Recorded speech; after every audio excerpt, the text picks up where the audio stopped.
everyone doing now that we are 2 days in? Hopefully, I realized also I went to start writing the replay email for today and I realized my yesterday's email was just sitting in the unsent bin. So I sent it out. But that's why it arrived a day late. So apologies for that. Um, but hopefully you are feeling a little bit lighter. Like day one was heavier.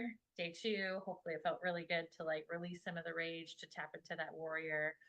And the goal of today is we're going to be moving into more of that energy of celebration, of really identifying where you want to go from here and how you want to feel moving forward. But before we dive in, I did want to just check in and see if there was any questions, any thoughts that anybody wanted to share, or if we're feeling good. And feel free, you can either put it in the chat, or if you want to meet, we're a small enough group that you can meet today.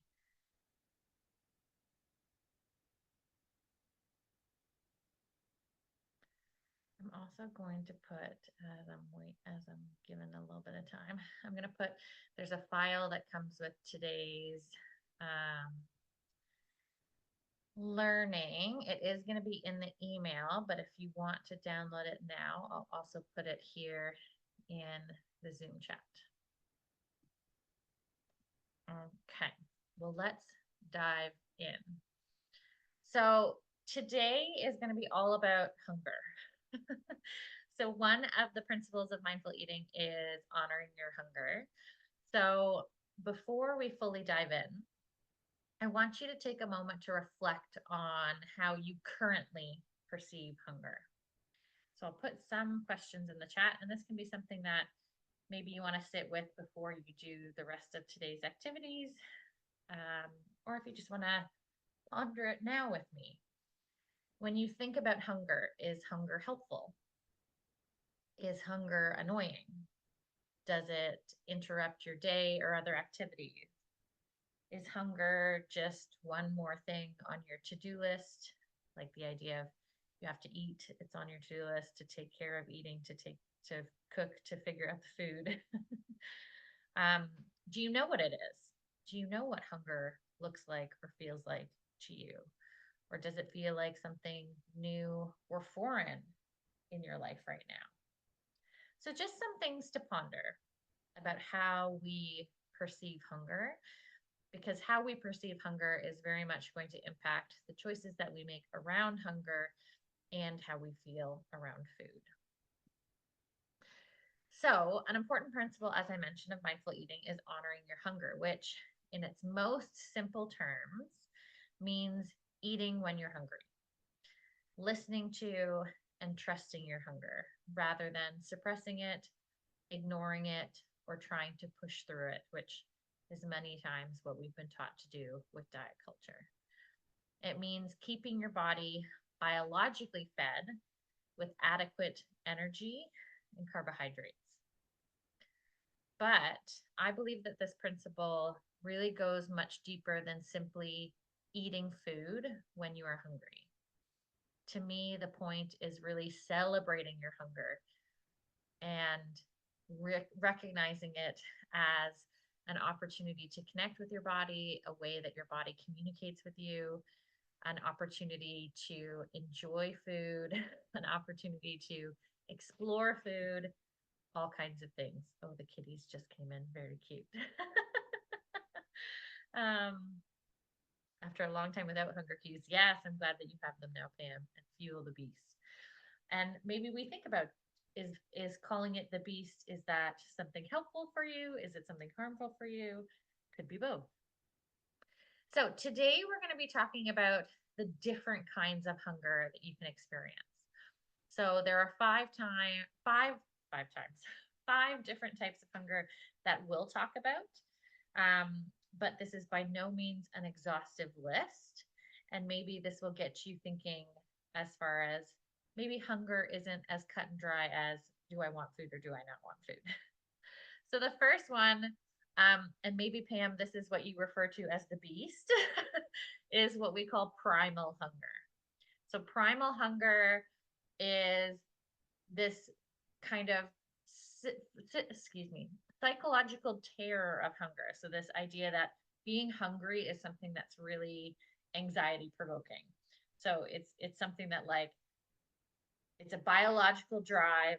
Your body is priming itself to eat and sending signals through like every part of your body to look for food. It's basically, this is when your body is screaming, like, feed me, feed me, feed me. Um, and when we get to this point, it can be as a result of food insecurity or food scarcity. So when this is often a result of restricting food or ignoring our hunger. So food isn't available. So your body has to kind of kick it into high gear. And this can be acute, meaning that it's food scarcity or food insecurity in the moment, or as a result of long-term chronic kind of food insecurity or food scarcity. So it's where hunger and I feel like we all can identify being in this place. Primal hunger is where like hunger can't be controlled. You're no longer making logical decisions or factual decisions. It's the driving force behind your behavior and choices. So it's where you just got to eat and you're eating like the first things that's in front of you. You don't even really care what it is necessarily. um, so it's missing that kind of logical piece. So let me know in the chat if you can. I know I can identify with this when you're like so beyond hungry that there's just like there's the beast inside that's like, feed me now. So that's one type of hunger. Another one is taste hunger. So taste hunger is the desire to eat simply because it sounds good or because the occasion calls for it. So an example of this is eating a slice of birthday cake even when you aren't hungry because the idea of the birthday cake sounds good, or because you're like, it can't be a birthday without birthday cake.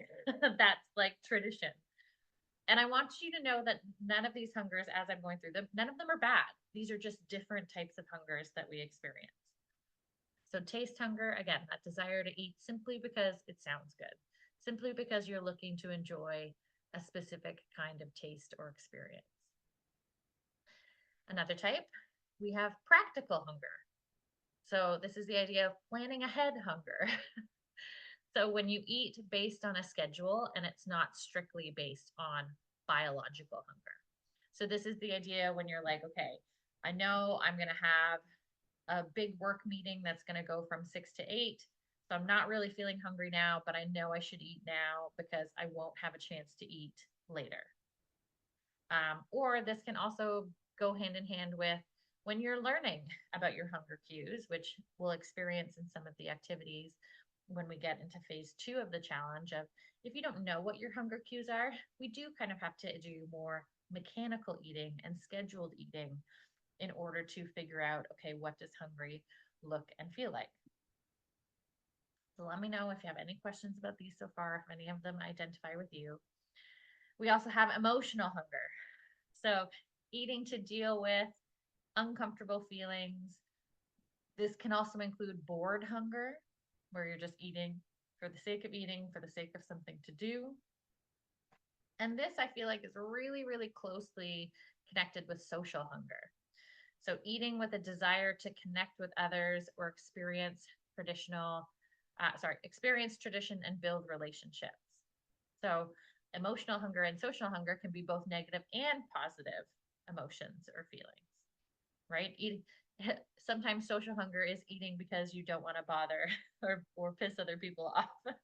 It's easier to just eat the thing rather than disturb relationships. So emotional and social hunger. So those are just 5 types, but there are lots of different types of hunger. And that's one thing that we can do to start to celebrate our hunger and think and respect our body, which is trying to understand how different hungers feel in our body, of not just categorizing it as either I'm hungry or I'm not, but when we are thinking about eating food, kind of starting to say to ourselves, what kind of hungry am I right now? And giving ourselves permission that different types of hunger will result in different food choices. Or maybe if we honor, okay, if I am feeling socially hungry, maybe that says, okay, so maybe my cues for fullness are going to be a little bit different right now. Maybe I'll have smaller portions because I'm not really eating because I'm biologically hungry. It's still okay to eat, but I can adjust accordingly.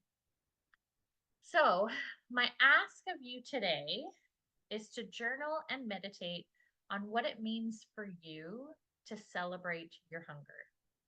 Of all the different roles it can have in your life, the way that it fulfills you and provides you with a range of experiences in your body. And if your goal was to celebrate hunger, or if your goal is to celebrate your hunger, what would that look like in your life?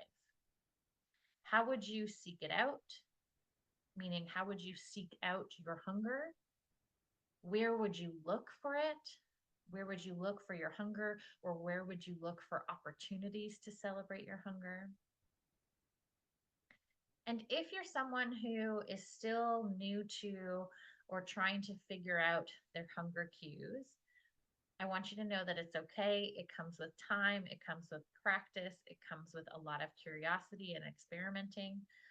And so the file that I'm sharing for you today, which you can use both today and moving forward, both in the activities of the challenge as well as just your daily life, is a hunger scale.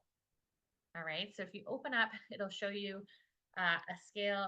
Now that I can't remember if it's, I think it's 1 to 10 of kind of where you can be from a not hungry to a completely overly full, feeling sick, feeling painful kind of state of being. And the goal is to start to be able to identify what those different stages and feelings feel like and look like to you. So oftentimes we're trying to aim between that kind of like on 5 or 6 on the hunger scale. And so when you read those descriptions, again, that can aid you in today's activity of what does that look or feel like? How can I celebrate that hunger? And maybe how does that compare to what you're currently doing or how you're currently treating hunger or your body? And again, this is just the introduction to this concept. There will be some activities in the second phase of this challenge that will really help you with this, with both experiencing your hunger, celebrating your hunger, and learning how to listen for it and think about it differently in your body. So let me know if you have any questions at all. I'm really proud of myself. I've been staying super on time with these calls. Looking at the time, being like, yes. Um, Let me know if you have questions, especially as you're sitting with it. I love seeing all the updates in the group yesterday and today. So I'm really proud of everybody. It means so much that you share both to me and to each other, I know. And tomorrow we're going to have an eating activity in our call. So also write a little reminder to yourself that I want you to bring a food with you, ideally either one of your favorite foods or a food that you love. Even better if it was previously a forbidden food. If it was previously something on your list of like bad foods or foods that you shouldn't eat, maybe that you're learning how to enjoy differently now. So bring that with you tomorrow for the live call or for when you're watching the replay. All right. Any questions? Any final thoughts? All right, my friends. Well, thanks for joining me live. Thanks for watching the replay. I will make sure to send out the email this afternoon instead of tomorrow. And I look forward to hearing what all of your thoughts are about hunger. All right, everybody. Have a good rest of your day. Bye.